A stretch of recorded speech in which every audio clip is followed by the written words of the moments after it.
Would you welcome Danny Aberbaum?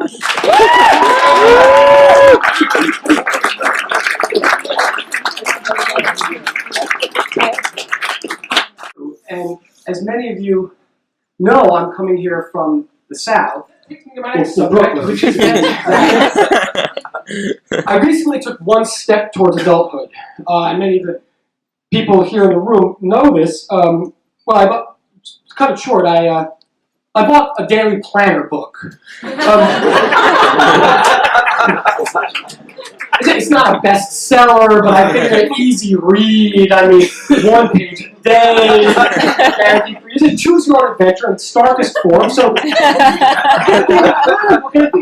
what's great about a daily planner, it's non-judgmental.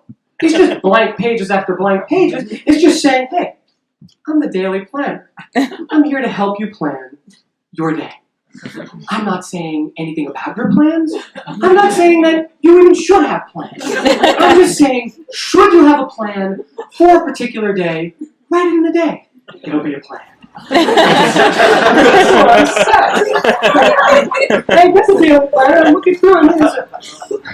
Monday, 9 a.m., Monday, 10 a.m., Tuesday, 9 a.m., blank, blank, blank.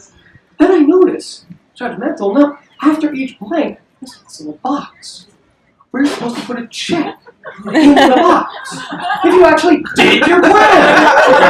So now it's like an issue whether I actually do what I said I'm going to do. I didn't ask about anything for daily planner, scorecard included. And then there's another section. I don't say, it's just about notes. Notes in the daily planner, quite reasonable. But after that, there's memos. So my daily planner differentiates between my notes and my memos. Well, my internal dialogue is not that sophisticated. I'm not polylingual to myself. What's the difference between my notes and my memos? I figure notes maybe are like personal communiques, the letters of John Keats or something. I've been feeling lately that I should drop off the dry cleaning. So I guess memos are like in case the daily planner is subpoenaed as evidence in a court of law. Your Honor, preponderance of evidence suggests that the defendant, Mr. Dan Aberbaum, did in fact intend to return the dry cleaning on Thursday, as the memo section of his daily planner substantiates. I knew I should have written in the notes. Let's just look at the facts. First of all, at any given moment, whoever has the advantage in the political argument right now thinks that it's a game of football. And whoever doesn't have the advantage thinks it's a game of tennis. What do I mean? Glad you asked. I mean that in football, there's a clock, right? And no one wins a game of football until the clock runs out. And the score doesn't matter until the clock runs out. And when the clock runs out, the game is over, and whatever the score is, the score is. Whereas in tennis, there's no clock. Yeah! How tall was it? Right, there's no clock. The game is over when a certain person has scored a certain number of points and won a certain number of sets or battles or court decisions or whatever. And so here in this situation, right, check out the Republicans. In general, the Republicans thus far have been whining December 12th, January 8th, football, football, football. And then yesterday, when a point or a set is scored for Gore, what do they say? Screw December 8th, let's appeal, let's appeal, let's appeal. Right? So tennis, football, depends who's winning. Let's assume it's tennis for the moment. Assume it's tennis. How does the game end here, seriously, in the presidential situation? Well, assume that we go through the whole court system. Are there any questions so far, by the way? Goes through the court system. Assume for the sake of argument that Gore wins every appeal, just let's say. And in every appeal, the recounts occur, and let's say he wins all the recounts. Let's just say, see right, what happens. Well, as I think many of us know, that would possibly imply that we have to send a set of electors from Florida that would ultimately go to the college and vote for Gore. But at the same time, as we know, the Florida legislature could send their own slate of electors to D.C., to the college, and we could actually have two simultaneous sets of electors being sent from Florida. In other words, so it goes to the new House, which is newly slightly Republican. it goes to the new Senate. The new Senate, in which Lieberman is a senator as of this moment, is exactly 50-50. So then it goes to the old vice president to break the tie, because we haven't determined the executive branch yet. So the old vice president breaks the tie in the new Senate, casts a vote for himself, and produces deadlock between the House and the Senate. That's if we've exhausted the court and gone to the Congress. What happens then? Glad you asked. Then it has to go back to the court to decide on an interpretation of the 12th Amendment, which leaves it, in some people's minds, ambiguous as to whether the electors that decide the election, the majority of electors that decide the election, means majority of the ones that we're sending or the majority of the ones that exist. A very important distinction. Because the majority of the ones that exist would include Florida, and then we've got a problem. And they have to still work it out. But if it's the majority of the ones we send, we can just like punt on Florida and give it to Gore. Now that 12th Amendment that then gets decided in the court, if you're looking for closure, which we all are, that 12th Amendment was ratified in 1877. This is not a joke.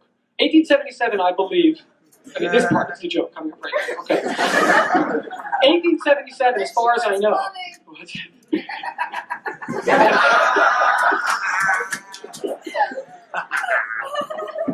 I'm going to 1877. All right, 1877. That was the time when the 12th Amendment, the amendment that may ultimately bring us back from the courts through the Congress, back to the courts again to figure this thing out. 1877, I think, was the year that, or approximately the year, that the machines that we presently use in New York City to vote in were invented.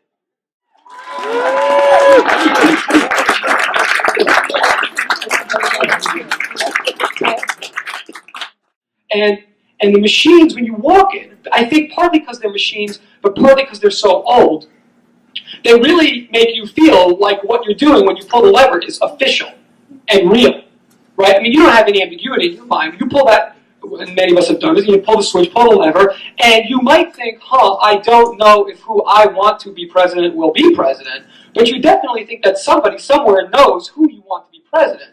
You kind of feel like it's just getting beamed into like the Lord of Election office right away, right? Then you walk out of the machine thinking that you just voted and your vote just somehow got counted, and maybe this is great because I don't even know why that. Yeah, but okay, good.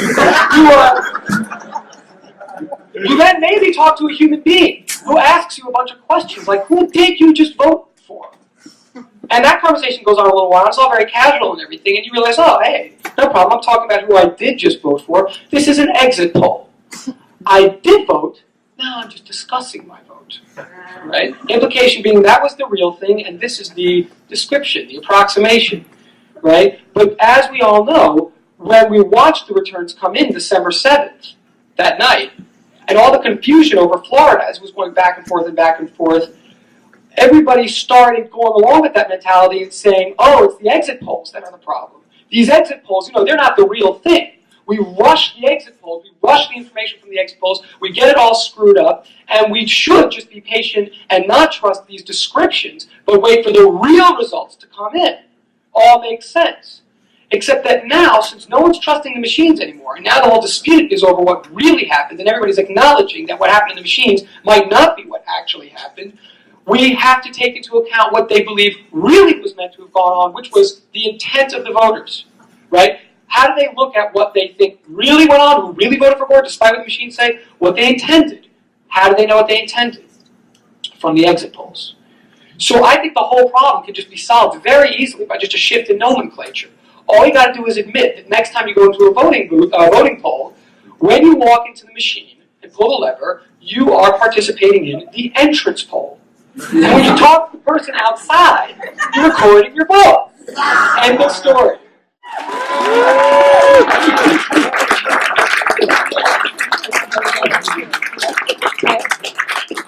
I'm kvetching a lot. At Palestine, I'm certainly complaining. I don't want to complain. I certainly don't want to complain about this country of ours because I am an American and I believe strongly in American values, and I believe that our values have always been easily distinguished from the values of the other, the country formerly known as Soviet Union.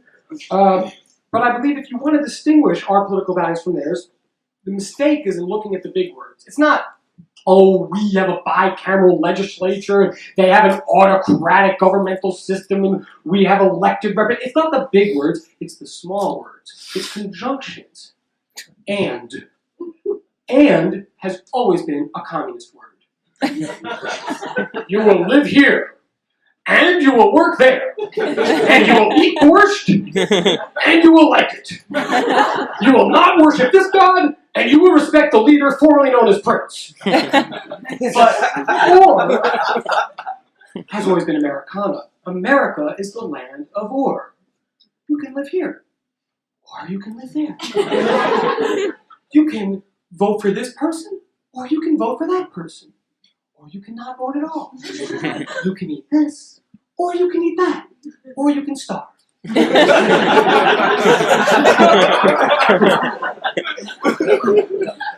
But if there is one place in a democracy where I do not want to see the word or, if there's one agency in a democracy that I do not want to provide the word or, it's the FDA, the Food and Drug Administration. This organization has no business with or. And yet, I sit down to a breakfast, cereal, Wheaties, I've got Americana on the front, I've got Bruce Jenner scoring a record, and on the back, I have may contain one or more of the following. And anything that follows that colon is not an ingredient, it's a possibility. And I didn't sit down for a healthy mechanical breakfast. But now, in this post-Cold War global compromise mentality we have, it gets even more insidious because it doesn't stop with or in the ingredients. Now you see things like partially hydrogenated soybean and or peanut oil.